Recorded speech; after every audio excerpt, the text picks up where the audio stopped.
नमस्कार, एक बार फिर से मैं आप सभी के सामने उपस्थित हूँ बेहद महत्वपूर्ण टॉपिक के साथ।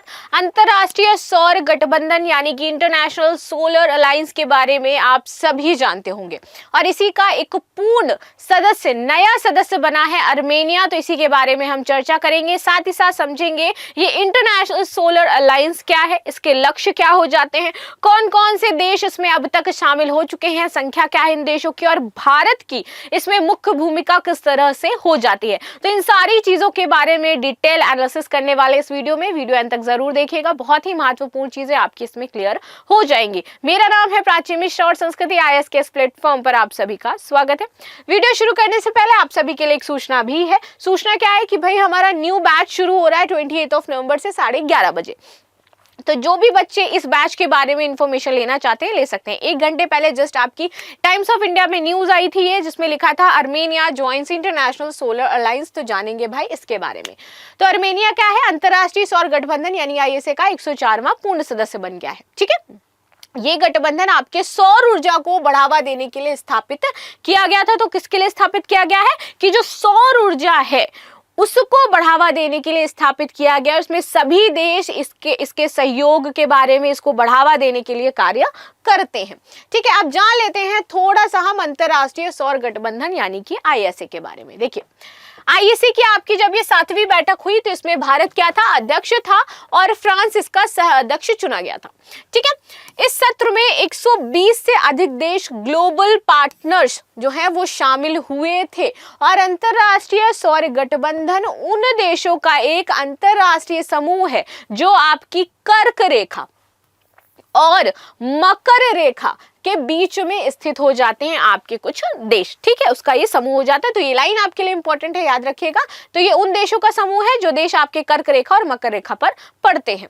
ठीक है, ये सौर संसाधन संपन्न देश है। ठीक है, इसी वजह से ये कर्क रेखा मकर रेखा आपकी यहाँ पे एक लॉजिक, आप सोच रहे हो क्या लॉजिक बनता है कर्क रेखा मकर रेखा। तो यहाँ पर ये जो देश कर्क रेखा मकर रेखा के बीच में स्थित है ये सौर संपन्न देश है। ठीक है, जिन्हें सनशाइन देश कहा जाता है और इसीलिए इनको इसमें शामिल किया गया क्योंकि हम यहाँ पर सोलर एनर्जी की बात कर रहे हैं। सूर्य की किरणें जहां पर आपको उष्णकटिबंधीय मौसम या फिर आप देखो कि ज्यादा सनरेज देखने को मिलती है, जनरली हम ये भी कह सकते हैं। तो ये एक सनराइज देश है, इसीलिए इनको शामिल किया गया इसमें। आगे बात करते हैं। आईएसए एक संधि आधारित अंतर सरकारी संगठन है जिसका उद्देश्य सौर ऊर्जा के क्षेत्र में बदलाव लाना है। साथ ही सौर ऊर्जा एक स्वच्छ, जलवायु अनुकूल और नवीकरणीय ऊर्जा संसाधन पर जोर देते हुए ऊर्जा सुरक्षा को हमें हासिल करना है।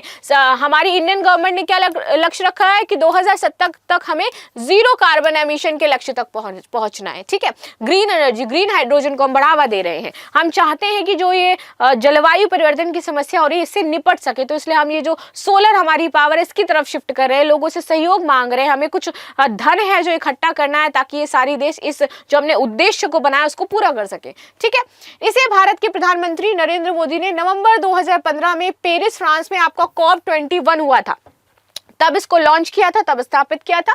इसका हेडक्वार्टर हो जाता है हरियाणा में, भारत के गुरुग्राम में। आईएसए को सोलर पॉलिसीज और एप्लीकेशन के लिए अंतर्राष्ट्रीय एजेंसी भी कहा जाता है। लगभग 120 से अधिक देश वर्तमान में हैं जो इसके फ्रेमवर्क समझौते में हस्ताक्षर करता हो जाते हैं। अंतर्राष्ट्रीय सौर गठबंधन का जो पहला सम्मेलन हुआ था वो 2018 में हुआ था, पीएम नरेंद्र मोदी और फ्रांस के तत्कालीन राष्ट्रपति इमैनुअल मैक्रों के नेतृत्व में।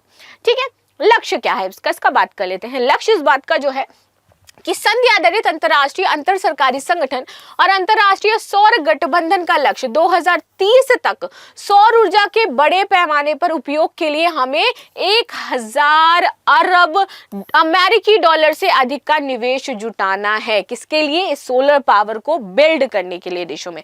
और कितना? 1000 अरब अमेरिकी डॉलर का निवेश होगा। ठीक है, तो इससे क्या होगा? हमारी इंडियन इकोनॉमी भी बूस्ट करेगी और साथ ही साथ सौर ऊर्जा जो हमें शिफ्ट होना है एक पारंपरिक ऊर्जा संसाधन से सौर ऊर्जा और ग्रीन हाइड्रोजन इन सब की तरफ, उसमें भी हमें आसानी मिलेगी और जलवायु परिवर्तन को भी हम टैकल कर पाएंगे। ठीक, आगे बात कर लेते हैं भारत और अंतरराष्ट्रीय सौर गठबंधन की। देखिए, भारत दुनिया को विशेष रूप से ग्लोबल साउथ को अक्षय ऊर्जा समाधान प्रदान करने तथा टिकाऊ ऊर्जा के भविष्य की ओर आकार देने में महत्वपूर्ण भूमिका निभा रहा है। तो इसका एक स्टैंड की बात करूं, पिलर की बात करूं तो इंडिया हो जाता है जिसने पूरे विश्व को ये लक्ष्य दिया है। ISA की भारत की अध्यक्षता में इसमें कई प्रभावशाली योजनाएं भी शुरू की गई हैं। अभी कौन कौन सी योजनाएं शुरू की गई हैं इंटरनेशनल सोलर अलायंस के तहत? तो आपकी शुरू की गई है मलावन में संसदीय भवन का निर्माण सौरीकरण से हुआ है। फिजी में सौर ऊर्जा से चलने वाले स्वास्थ्य केंद्र बनाए गए हैं। सिसल में सौर ऊर्जा से चलने वाले कोल्ड स्टोरेज की सुविधा प्रदान की गई है और किरीबाती में सौर PV रूफटॉप सिस्टम यहां पर इंस्टॉल किए गए हैं। ठीक है, तो ये कैसे हुआ है? भारत ने जो एक लक्ष्य सोचा था और भारत ने जो योजनाएं चलाई है उसके तहत इन देशों में ये सारी चीजें करी गई हैं। आगे बात करते हैं, जो आपका इंटरनेशनल सोलर अलायंस है इसमें भारत का नेतृत्व टिकाऊ ऊर्जा समाधान और पर्यावरण संरक्षण के प्रति अपनी प्रतिबद्धता सुनिश्चित करता है। ठीक है, आपका जो इंटरनेशनल सोलर अलायंस के भीतर जो ढांचा है, प्रौद्योगिकी हस्तांतरण है, क्षमता निर्माण पहल और द्विपक्षीय समझौते के माध्यम से भारत किफायती और टिकाऊ सौर ऊर्जा माध्यमों में वैश्विक स्तर पर अपनाने को बढ़ावा देने पे यहाँ पे जोर दे रहा है इसका। ठीक है, अब बात करते हैं इंटरनेशनल सोलर अलायंस में। तो अंतर्राष्ट्रीय सहयोग के लिए एक महत्वपूर्ण मंच के रूप में ये कार्य करता है और जलवायु परिवर्तन से निपटने तथा वैश्विक स्तर पर स्वच्छ ऊर्जा स्रोतों की ओर ये जितने भी संक्रमण देश हैं उनके प्रयासों को एकजुट करता है और इसी उद्देश्य के साथ ये आपका वर्क कर रहा है। तो आई होप आपको सोलर अलायंस के बारे में समझ में आया होगा, इसके उद्देश्य क्या है ये समझ में आया होगा, कहाँ पर भारत के द्वारा कुछ योजनाएं चलाई जा रही है ये समझ में आया होगा और कितनी फंडिंग हमें जुटानी है 2030 तक ये भी आपको लक्ष्य पता चल गया इसका। सो मिलते हैं नेक्स्ट क्लास में। बाकी आपकी क्या राय है अवश्य बताइएगा। Thank you so much.